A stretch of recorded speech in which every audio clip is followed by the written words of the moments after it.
Bob Lentz here. Some of you know that all I talk about is Jesus. And I've been doing it for 33 years, and I love doing it. After 30 years, I can admit I'm an evangelist. It's not supposed to be a dirty word. It's supposed to mean declarer of good news. Man, I got good news for you today.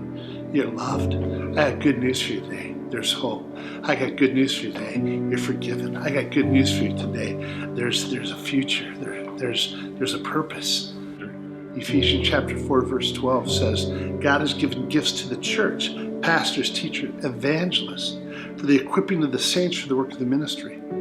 Part of my role is not just to preach the gospel. Part of it is to call others to live out the gospel, share the gospel in word and in deed, to show it and live it, show and tell, if you will. And I feel that that's what this trip to Haiti has done.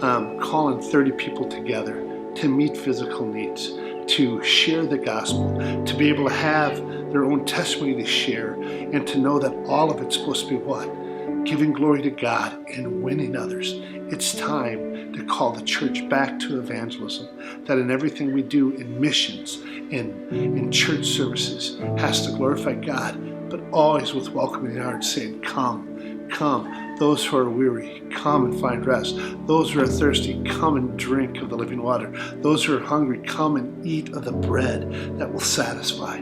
His name is Jesus. And so I'm calling each one of you, what's your call? What are you called to be a part of? Whether that's sponsoring a child, whether that's getting us into a public school, whether it's loving your neighbor, whether it's praying for your son or daughter who's gone wayward. All of us are called to call people back to a friendship with God. Reconcile, bring back into relationship.